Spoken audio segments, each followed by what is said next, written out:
Do you ever get that weird gut feeling that something's off the second you step into a place? Like your brain can't quite pinpoint it, but your body knows something's wrong? Yeah, that's exactly how I felt the night I checked into that hostel. Let me back up a bit. Meeting people, and honestly having the time of my life. But when I got to this little village on the outskirts of Austria, I was wiped. I'd been on the road all day, and all I wanted was a bed, a shower, and some sleep. I'd read about this hostel online. Super cheap.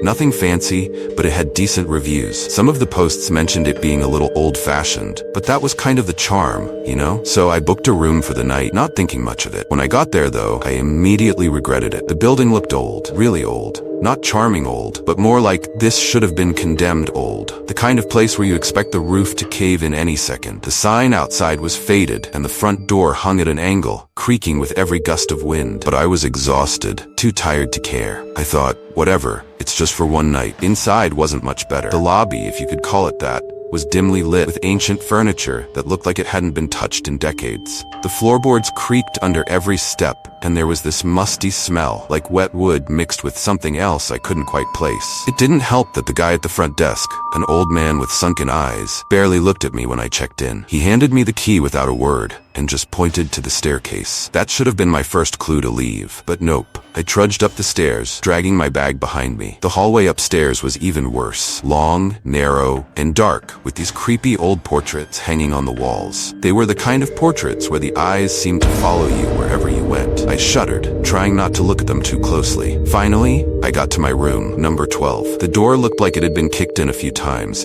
and the key barely fit into the rusty lock. When I finally got it open, the room was exactly what you'd expect. Small, cold, and plain. Just a rickety bed, a tiny window that barely let in any light, and an old wooden wardrobe that gave me serious Narnia vibes, but like in a bad way. I dumped my stuff and collapsed on the bed. I planned to shower, but as soon as I lay down, I passed out. I must have been more tired than I thought because the next thing I remember, it was pitch black outside. I woke up to this strange noise. At first, I thought it was just the wind rattling the window or something, but no. It was like tapping, soft, rhythmic tapping. I groggily sat up, thinking maybe one of the other guests was messing around in the hall. I waited for it to stop, but it didn't. It got louder, closer. I swung my legs over the side of the bed, my heart already starting to race, and just listened. The tapping turned into this scratching sound, like nails dragging against wood. It was coming from the door. Now, I'm not proud of this, but I was frozen, completely paralyzed. I wanted to move, but it was like my body wouldn't listen. I just stared at the door, waiting for I don't even know what. Then, the door handle started to turn, slowly, deliberately. That's when I snapped out of it. I jumped up and ran to the door, bracing myself against it before whoever, or whatever, was on the other side could get in. The scratching stopped immediately, and for a few seconds, everything was dead silent. Then I heard it, a voice. But it wasn't like a normal voice. It was low, raspy, barely more than a whisper,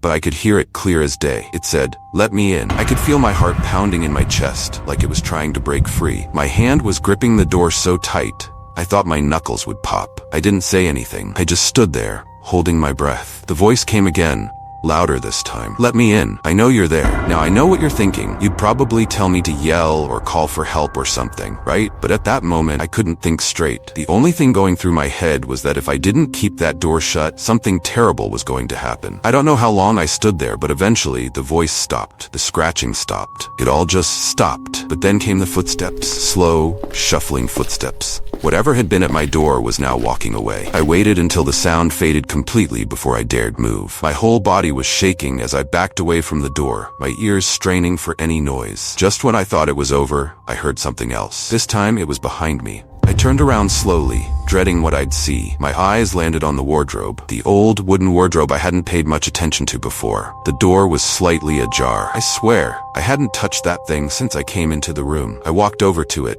my feet feeling like they weighed 1,000 pounds. I grabbed the handle and yanked it open. Inside, nothing. Just a few dusty old hangers. But here's the thing. Right when I was about to close the wardrobe, I noticed something. Scratched into the wood on the back panel of the wardrobe were the words, "Don't look under the bed." I wish I could tell you I was brave enough to follow through and check, but I wasn't. I slammed the wardrobe shut and practically threw myself back onto the bed, pulling the blankets up to my chin like a terrified kid. I didn't sleep the rest of the night. I just lay there, staring at the ceiling, too scared to move. Too scared to even breathe too loudly. I kept hearing things, creaks, whispers, footsteps, but I never looked. I couldn't. As soon as the sun came up, I bolted. I didn't even bother checking out. I just grabbed my bag and ran down the stairs, out the door, and kept running until I was far away from that place. Later, I found out that the hostel had a long history. Apparently, back in the 1920s, it was an orphanage. There were rumors that the children who lived there had been treated